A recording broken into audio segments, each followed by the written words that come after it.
Water साहब, tribunal वाला test case जो है बड़ा इंटरेस्टिंग होने जा रहा है। सियासत में कुछ और ही इसके असरात होंगे। अगर 5 जून वाला फैसला जिसमें तारिक फजल चौधरी साहब हैं और शोएब शाहीन साहब हैं, शायद वो पहला एक वाज़े किस्म की वो डेडलाइन हमारे करीब आ रही है जिसमें अदालत ने उस दिन ये बताना है कि अगर तारिक फजल चौधरी साहब का जवाब अदालत के लिए तसल्ली बख्श नहीं या उस दिन उनका जवाब नहीं आता तो फिर ये केस क्या रुख इख्तियार करेगा। इस्लामाबाद की तीनों सीटों के ऊपर इशू है, तीनों सीटों के ऊपर, और NA-47 में शोएब साहब खुद उम्मीदवार थे। आप क्या देखते हैं इसके अंदर आउटकम क्या हो सकती है?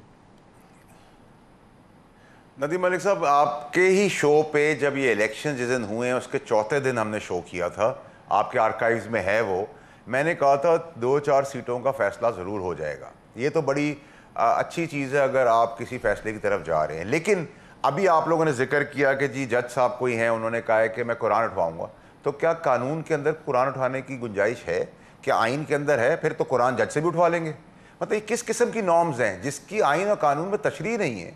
आप कुरान शरीफ जैसी किताब जो हमारी आखिरी किताब है उसकी सैंटिटी को क्वेश्चन कर रहे हैं लाकर। मतलब ये आइन और कानून से बाहर जाके क्यों बातें हो रही हैं? तो फिर इसका मतलब है कि मैं भी कल उठूँ और शोएब शाहीन साहब या आप उठें और कहें जज को कुरान दे दें, फिर क्या होगा? फिर कुरान के अंदर सच बोलेंगे? कितने लोग सच बोलते हैं और कितने नहीं बोल सकते और कितने झूठे भी हैं? 45 और 47 की जो सियासी एक जंग है 45 और 47 की, इसका आउटकम क्या होगा? ये तो बड़ा इंटरेस्टिंग होगा। अगर 5 जून को जज साहब ने एक ऑर्डर लिखवाया तो क्या होगा? 2-4 सीटों का फैसला होगा सर। 2-4-5 सीटों का फैसला होगा। मैंने आपके ही शो पे सर ईद के इलेक्शन के चौथे दिन या 5वें दिन, क्या आप कल रिकॉर्ड निकलवा लीजिएगा सर। हाँ, ये 4-5 दिन तो नजर आ रहे हैं, 4-5 सीटें सर। ये तो देखिए प्लेइंग टू द गैलरी जो खेल है ना सर पूरे पाकिस्तान के अंदर जो चल रहा है, पुष्टपनाही हो रही है। अभी तो ये जो परसों इकदाम हुआ है, शोएब शाहीन साहब इसको बहुत इजी ले रहे हैं यू टर्न करके। ये जो 9 मई से कनेक्टिविटी 1971 की वॉर है, इसमें ये पार्टी बैन की तरफ जा रही है। आप क्यों नहीं ये बात समझ रहे कि वो ऐसा नहीं है कि आया गया चला गया और डिस्कनेक्ट कर दिया और आपने कहा मैं नहीं था और जैसे 9 मई के अंदर मैं नहीं था। ओ भाई, ये बहुत खतरनाक खेल खेला जा रहा है। इसकी आप कह रहे हैं पार्टी के ऊपर बैन लग सकता है? इद्दत का बिल्कुल। जब आपने MQ पाकिस्तान पे पाबंदी लगाई, लंदन पे पाबंदी लगाई थी, किस बेसिस पे लगाई थी? तहरीक लब्बैक जो है वो तो एंटी पाकिस्तान नहीं है, एंटी स्टैब्लिशमेंट नहीं है। आपने उनको भी शेड्यूल 2 में रखा हुआ है। तो आपने जो कल परसों इकदाम कर दिए, नथिंग शॉर्ट ऑफ दैट। और देखिए ये तो खेल चलता चला जा रहा है कि मैं पकड़ता जाऊंगा तुम छोड़ते चले जाना, मैं पकड़ता जाऊंगा तुम छोड़ते चले जाना, एंड में करतूतों की वजह से सभी अंदर चले जाएंगे। मैं तो उस बात पे खड़ा हूं। बट अगर आप मेरिट पे ये लेकिन ये बड़ी खतरनाक बात है जो आप कह रहे हैं फैसल वाडा साहब कि एक सियासी जमात के ऊपर पाबंदी लग सकती है। ये बड़ी खतरनाक बात है। ये आसान बात नहीं होती सियासी जमात के ऊपर पाबंदी लगाना। 1971 में अवामी लीग के ऊपर पाबंदी लगी थी, आपको पता है? उनके 162 में से 160 सीटें ईस्ट पाकिस्तान में अवामी लीग ने जीती हुई थी। उनको पाबंदी लगा के उनकी सारी सीटें आज़ाद हो गई थी और वो सारी सीटें जो थी बाद में वो दूसरी जमातों के अंदर तकसीम कर दी गई थी। और बुरी मिसाल है, ये अच्छी मिसाल नहीं है। तो हम, मेरा नहीं ख्याल है कि उस रास्ते को अपनाएंगे। हमें वो गलतियां नहीं करनी चाहिए जिससे हमने इतना बड़ा नुकसान उठाया। नहीं, आज भी तो प्रैक्टिकली पाबंदी लगाई भी आपने, बल्ले का निशान आपने छीन लिया। आज भी हमें सुन्नी इत्तेहाद कौंसल में शामिल होना पड़ा। वाडा साहब जवाब दे रहे हो, आप क्या इतला दे रहे हैं? मैं नदीम साहब, मैं तो वो इतला दे रहा हूँ जो अंदर खाने गवर्नमेंट की बातचीत हो रही है, चल रही है, जिसके कंसल्टेशन हो रही है और बहुत सीरियस हो रही है। वो अभी ना माने बाद में माने। हमेशा मैं पहले बात कहता हूँ, बाद में लोग आके मानते हैं। और जो जारियाना तरीक़ेकार लेफ्ट राइट और सेंटर से हो रहा है, ये जारियाना बैटिंग का नताइज पाकिस्तान को भुगतने पड़ेंगे। और यूजुअली जब आप 6 बॉलों के अंदर 100 रन बनाने हो जो नामुमकिन है, तो आप जारियाना बैटिंग करते हैं और उसमें बोल्ड या हेड विकेट हो जाता है। तो यहाँ बहुत सारे लोग जो जारियाना बैटिंग करें, उनकी अपनी फाइलें, उनके अपने स्केलेटन्स, उनकी अपनी बेईमानियाँ हैं। यहाँ कोई पाकिस्तान के लिए नहीं खड़ा हो रहा, यहाँ कोई पाकिस्तान की तकदीर बदलने के लिए नहीं खड़ा हो रहा। यहाँ सब अपनी चोरी, बेईमानी, अपनी फाइलों को छुपा के हीरोइज्म को आगे ले जाकर जारियाना खेल खेल रहे हैं, पुष्पनाई भी कर रहे हैं, आइन और कानून की बालादस्ती की बात भी कर रहे हैं, मीडिया की भी बात कर रहे हैं। इस सब के पैरामीटर्स को बड़ी दूर अंदेशी से देखने की जरूरत है मेरे साहब। और आइंदा आने वाले दिनों में जो सियासतदानों का भट्टा बैठना था, हम तो हैं ही 90% ख़राब लोग। हमारी फाइलें भी हैं, वीडियोस भी हैं, बाल बच्चों की इज्जत भी नहीं, हम जंगल में, हमारा सब कुछ हो गया। अब फिक्र वो लोग करें जिनकी अब आनी है, ये सब चीज़ें, फाइलें भी आनी है, वीडियोज़ भी आनी है, ये सब चीज़ों की फिक्र अब वो लोग करें। हम तो गुजर गए सियासतदान, लगाने की कोशिश करते हैं। फाइलें और वीडियोस किसकी आनी है सर? हमारे साथ तो जो होना था ना सर अभी आप देखते चले जाए, अभी तो मैं देखे ना, जो बात मैंने की, मेरे पे इल्ज़ाम लग गया प्रॉक्सी का, सबूत अभी तक नहीं है। प्राइम मिनिस्टर साहब ने कल जाके बात की, एमएनएस ने बात की, 24 करोड़ लोग बात कर रहे हैं। आप क्या आप सबको बुला लेंगे? ये तो 24 करोड़ों का मसला है भाई, ये आदल इंसाफ का मसला फाइल और वीडियो आनी है वाडा साहब। और मैंने तो जो प्रेस कॉन्फ्रेंस, नदीम मलिक साहब, मैंने आपको कहा ना, सियासतदानों की जो होना था ना, हम तो गुजर चुके हैं इन चीज़ों से। अब हमारे पास खोने के लिए नहीं, कुछ पाने के लिए हम बेहतरी कर सके तो कर सके। अब बाकी लोग अपनी फिक्र करें, हमें अब फिक्र करने की जरूरत नहीं। हम अपने आप को ठीक कर सकते, क्योंकि हम तो 90% खराबी की तरफ जा चुके हैं एज सियासतदान। वाडा साहब ने जिक्र किया कि पीटीआई के ऊपर बैन लग सकता है और कुछ फाइलें और वीडियोस और आने वाली हैं। बैन लग सकता है पीटीआई के ऊपर? नहीं हो सकता, नहीं हो सकता, मुमकिन ही नहीं है, क्योंकि इसका फैसला सुप्रीम कोर्ट ने करना होता है, जिसके खिलाफ डिक्लेरेशन भेजती है। लेकिन उन्होंने कहा हुकूमत एक्शन गौर कर रही है, ये कहा उन्होंने साथ। क्या हैसियत है? देखिए, पहली बात है प्रैक्टिकली तो बैन आपने कर दिया, इलेक्शन हमें नहीं लड़ने दिया, बल्ले का निशान हमसे छीन लिया। आज भी हमारे इलेक्शन को तीसरी मरतबा फिर इलेक्शन कमीशन मुतनाज़ा बना के बैठा हुआ है। अभी तक हमें बाकायदा पहले इलेक्शन कमीशन के फैसले के ऊपर सुप्रीम कोर्ट मोहर लगा चुकी है, जिसकी वजह से आपका बल्ले का निशान गया था। चलें, जो भी है, सुप्रीम कोर्ट ने जो फैसला किया उसके बारे में आज भी जो खत लिखा है, मैं क्या कह सकता हूँ, ना वो फैसला करते ना एक बहस खत्म होने वाली बहस को फिर दोबारा उन्होंने खुद छेड़ दिया। आपकी रिव्यू भी है ना, अभी पेंडिंग है, उसका फैसला लगना प्रपोज। बैन वाली खबर बड़ी खतरनाक है सर। देखें, बैन वाली कोई हैसियत नहीं है। वाडा साहब कह रहे हैं हुकूमत गौर कर रही है, मुख्तलिफ कर ले, ये कठपुतली है इनकी, क्या हैसियत है हुकूमत की? अज़मा बुखारी की बातें नहीं सुनी उन्होंने? वो आर्टिकल कोई CRPC 196 और 195 आपका हाल है, ये पहली दफा लगा रहे हैं। वो 195 क्या है? रियासत के खिलाफ बगावत है। रियासत के खिलाफ बगावत आपका हाल, ये पहली दफा लगा रहे हैं।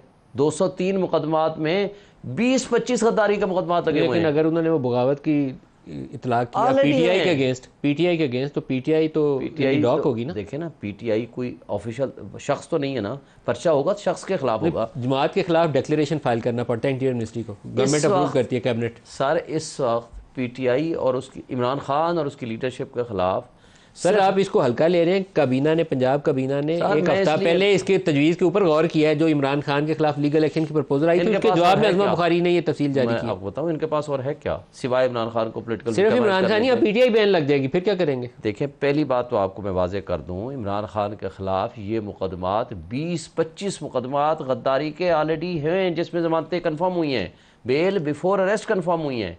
लिहाजा ये बदनीयती पे मुकदमे हैं। इन टिकटॉकर्स को और इन कठपुतलियों को पता है कि ये जीत के नहीं आए हुए, ये फॉर्म 47 की पैदावार है।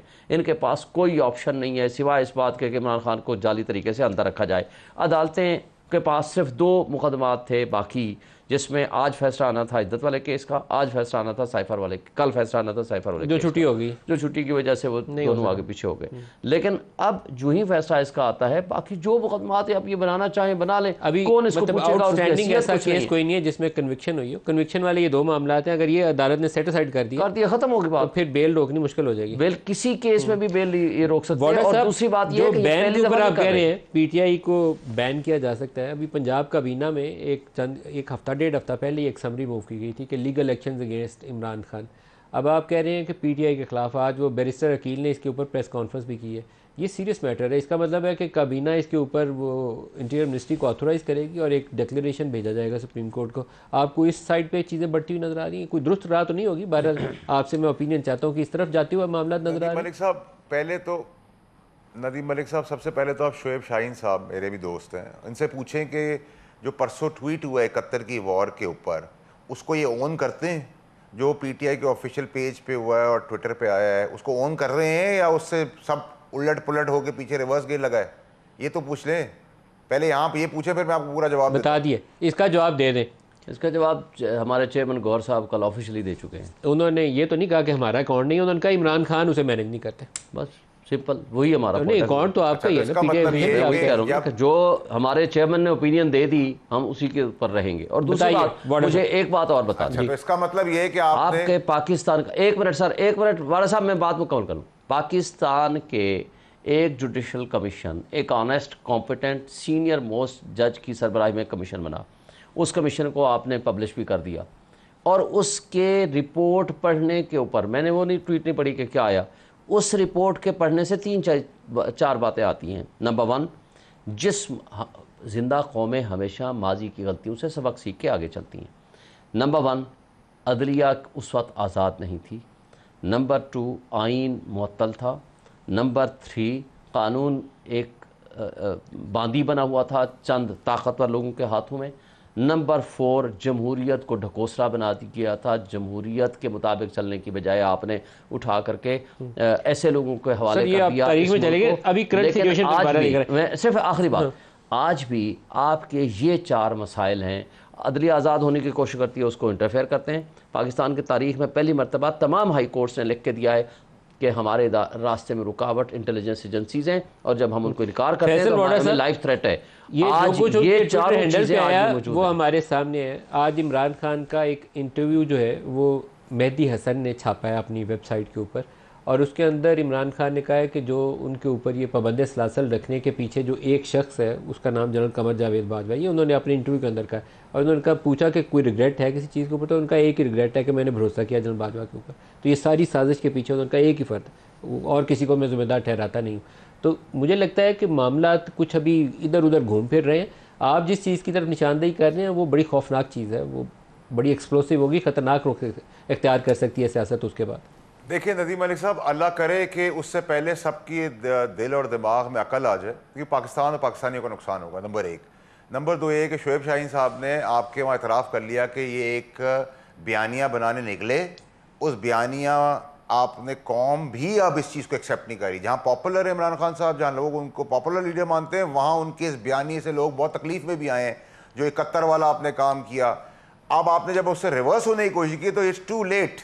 इसकी अब माफ़ी तलाफ़ी नहीं होगी। मैं आपको कह रहा हूँ, बाकी अल्लाह में यहाँ करने वाली ज़ात है, लेकिन मैं 99% दुनियावी तौर पे कह रहा हूँ कि इसकी अब माफ़ी नहीं होगी, नंबर 1। नंबर 2 ये कि आपने अभी शोएब शाहीन साहब ने कहा कि अदलिया आज़ाद होने की कोशिश कर रही है। भाई आप इसी अदलिया के लिए जब आप रिमार्क्स दे रहे थे, आपके रऊफ़ हसन साहब रिमार्क्स दे रहे थे, आपके दीगर लीडर नाम ले के रिमार्क्स दे रहे थे, तो ये वो क्या अदलिया आसमान की अदलिया थी? वो भी पाकिस्तान की अदलिया थी। तो जो फेवरेबल हो वो अदलिया आपको पसंद है, आप उसके लिए जमहूरी तौर पे खड़े हैं। जो आपके फेवर में ना हो उसको आप वो गलाजत उस पर उगलें और वो ट्रोलिंग करें और वो उस पर काम करें जो दुश्मन भी ना कर सके। ये 2 म्यार ना रखें, या गला पकड़ें या पैर पकड़ें। अब जब गला नहीं पकड़ सकते तो पैर पड़ जाते हैं। आपके जो दलेर लोग बाहर निकले तो वो बिलों में वापस चले गए। मुराद सईद का मैंने कहा वो नहीं आएगा, उसके बाद आपकी पार्टी ने भी कहा वो नहीं आएगा। क्यों नहीं आएगा? इसकी वजह क्या है नदीम मलिक साहब? आपने कहा जो पीटीआई ने ट्वीट की है बहुत जरूरी है आपके लिए। नदीम मलिक साहब आपके लिए बहुत जरूरी है ये पता करना कि मुराद सईद को क्यों पार्टी अभी तक छुपा रही है और कह रही है सब आ जाएंगे बाहर, वो नहीं आएंगे। ये अब इसको ढूंढने की बड़ी जरूरत है। ये बहुत सारे पजल खुलने, जहारियाना बैटिंग पुष्पदाई करने वालों को भी, उनकी भी चीजें खुलनी है। वाडा साहब, तो धागा जब खुलेगा आप कह रहे हैं तरल करके सारी चीजें गिरेगी। आप कह रहे हैं जो ट्वीट की पाकिस्तान तहरीक इंसाफ ने अपने ऑफिशियल हैंडल से या इमरान खान के अकाउंट से 71 वाला जो कंपैरिजन किया गया, तो उसकी अब माफ़ी नहीं है, उसकी अब सजा नहीं। कुल्हाड़ा मारा है, 9 मई कुल्हाड़ी थी, ये कुल्हाड़ा मार दिया है। मैं ये बार बार आपके प्रोग्राम में निशानदेही कर रहा था कि सब ने मिलकर ऐसी जगह पे ले जाना है जहां से कोई दुनियावी तौर पे, कानूनी तौर पे ना निकल सके। वहां पहुंच गई है पार्टी।